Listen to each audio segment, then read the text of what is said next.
I didn't know what was wrong with me. Everything felt so heavy, and I couldn't think straight anymore. It started right after my birthday. I wish I'd listened to my mom. It all started with a dream, a strange one that my mother couldn't shake. That morning, as I sat at the breakfast table, she was unusually quiet. Normally, she would ask me about my plans for the day or remind me about my assignments. But today, she seemed lost in thought, her eyes distant. "Mom?" I asked, pulling her out of her trance. She blinked, then turned to me with a seriousness that made my heart beat a little faster. "Rita," she said softly, "I had a dream last night. God showed me something." I stared at her, confused. Mom always had dreams. Most of them were simple warnings or gentle nudges she would say were from God. But something about the way she said it this time made me sit up straighter. "God told me you should not accept any gifts, especially on your birthday," she continued, her voice growing more urgent. I don't know why, but it was clear. "Promise me, Amora, that you won't take anything from anyone." I frowned. My birthday was next week, and my friends had already started asking me what I wanted. "But, Mom, it's just a gift. What could be wrong with that?" "Rita," she said firmly, cutting me off, "promise me." Reluctantly, I nodded. "I promise." She seemed satisfied with that, but I could tell she was still worried. I, on the other hand, didn't think much of it. After all, what could go wrong with a gift from a friend? The week passed quickly, and soon it was my birthday. My classmates had planned a small celebration during break time, and I was excited. At school, I was known as the brilliant girl. I wasn't bragging, but it was true. I had won every academic competition our school had participated in, and my teachers always praised me in front of the whole class. During the party, my friends gathered around, singing "Happy Birthday" while we ate the cupcake someone had brought. Everything seemed perfect until Joy, my best friend, walked up to me holding a small, neatly wrapped box. "Happy birthday, Rita," she said, beaming. "This is for you." I looked at the gift, and for a moment, my heart sank. I remembered my mother's warning. "Don't take any gift." But it was just Joy, my best friend. She would never do anything to hurt me, right? I hesitated, then smiled and took the gift. "Thanks, Joy," I said, ignoring the nagging feeling in the back of my mind. As soon as I touched the box, I felt something strange. A chill ran down my spine, but I shook it off and continued to enjoy the party. I put the gift in my bag, planning to open it later at home. The next few days were a blur. At first, everything seemed fine. I opened Joy's gift when I got home, and inside was a simple bracelet. It wasn't flashy or anything, just a thin silver band. I put it on, thinking nothing of it. But then things started to change. In class, I noticed that my focus was slipping. It was small at first, little things, like forgetting answers to questions I normally knew or taking longer to finish my homework. But it got worse. During a math test, I found myself staring at the paper, unable to concentrate. My mind felt foggy, and no matter how hard I tried, I couldn't think straight.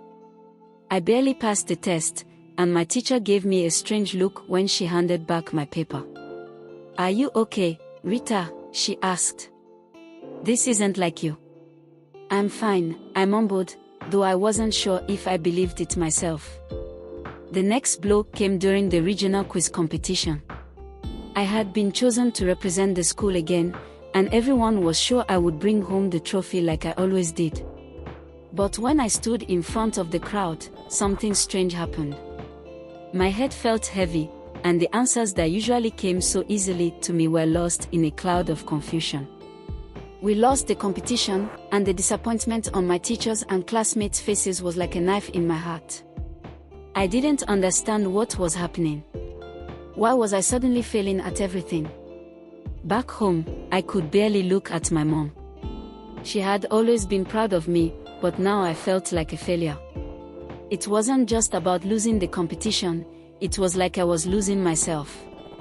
One evening, after another bad day at school, I broke down in front of her. Through my tears, I told her everything, how I couldn't focus anymore, how my grades were slipping, how I felt like I was fading away. My mom listened quietly, her face growing more serious with every word. When I finally mentioned the gift Joy had given me, her expression changed completely. "Rita," she said slowly, "didn't I tell you not to take any gifts?" I nodded, feeling a lump in my throat. "I know, Mom. But it was just Joy. She's my best friend." Mom shook her head, her eyes filled with a sadness I hadn't seen before. "Not everyone who smiles at you is your friend," she said softly. "There's something you need to know." She paused for a moment, as if trying to find the right words. Then she told me a story that made everything make sense. Mom's voice was low, and her words seemed to hang in the air. "Joy's mother has never been happy about your success." I stared at her, shocked. "What do you mean?" She said deeply. "Joy always told her mother about how well you were doing in school, how you won all the competitions.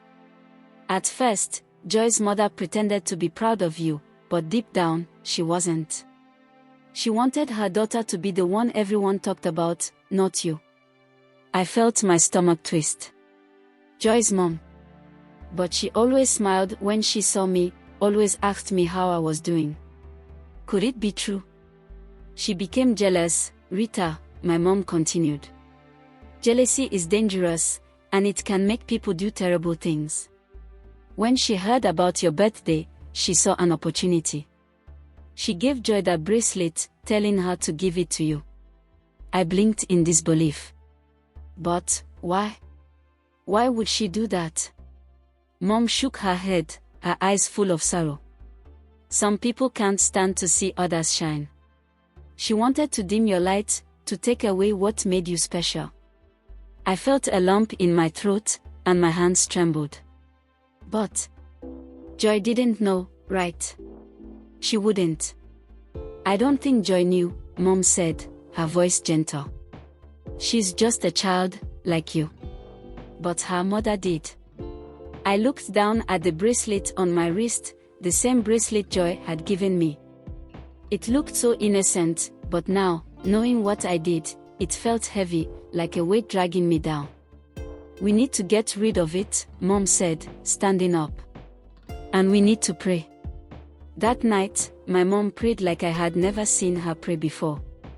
She held the bracelet in her hands, her voice steady and strong as she called on God to break whatever evil had been placed on me. I sat beside her, feeling a strange mix of fear and relief. Part of me still couldn't believe it, a bracelet, a simple gift, had caused all this. But as she prayed, something inside me started to feel lighter, as though a cloud that had been hanging over me was slowly lifting. I didn't understand everything she was saying, but I knew one thing: I wanted to be free from whatever had been placed on me. After what felt like hours, Mom finally stopped. She looked exhausted but determined. Without another word, she took the bracelet and threw it into the trash. The next day, I woke up feeling different. I couldn't explain it, but there was a clarity in my mind that hadn't been there for weeks. I went to school and, for the first time in a long time, I was able to focus. The fog that had clouded my thoughts seemed to be lifting. But things weren't perfect. Although I could think more clearly, I was still shaken. My confidence had been shattered. The girl who had once been the top student, who had always known the answers, was now unsure of herself. At school, things had changed too. Word had spread quickly about how I had failed the quiz competition, and now, instead of admiring me, my classmates were whispering behind my back. I heard them talking when they thought I wasn't listening. "She's not that smart anymore. Did you hear? She barely passed the last test. What happened to her?" I tried to ignore them, but their words stung. I wasn't used to being the one people gossiped about. My teachers were concerned too.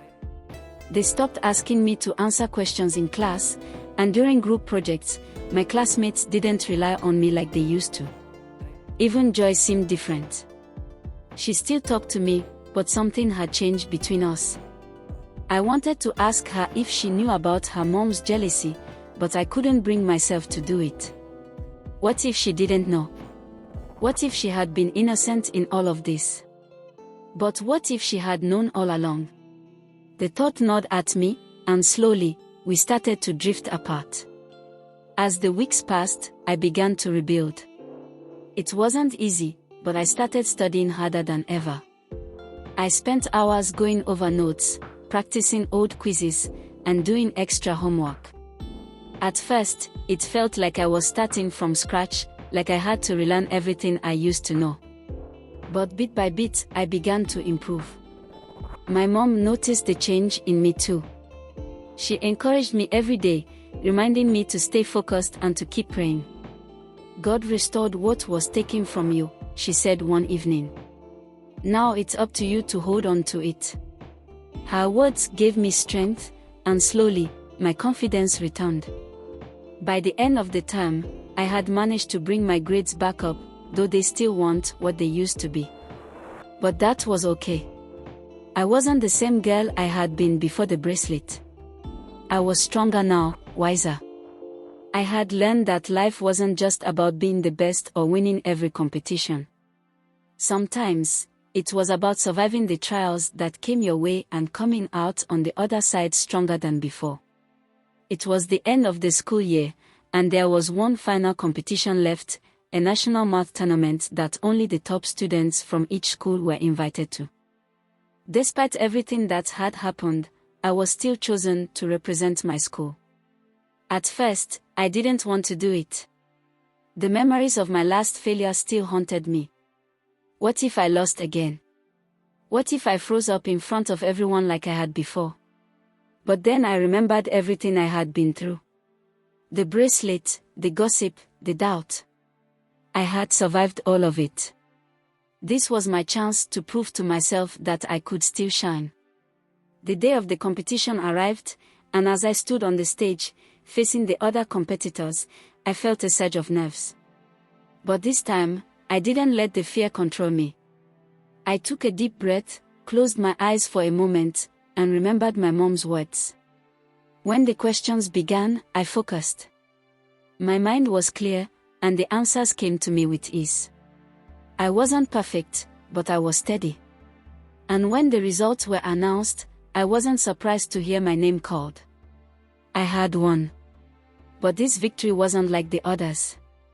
This time, it wasn't about the trophy or the applause. It was about overcoming everything that had been thrown at me and coming out stronger. It was about regaining my confidence and proving to myself that I was still capable. After the competition, things slowly went back to normal at school. My classmates stopped whispering about me, and my teacher started calling on me in class again. Ada and I never fully repaired our friendship. We were still friendly, but there was always an unspoken distance between us. I never asked her about the bracelet or her mother. Some things, I realized, were better left unsaid. As for my mom, she continued to pray for me, and I continued to listen to her more closely. I had learned my lesson. Not every gift is a blessing, and not everyone who smiles at you is truly your friend. But through it all, I had grown. I had learned to trust my instincts, to listen to the people who truly cared about me, and to be careful about who I let into my life. And in the end, that was the greatest gift of all.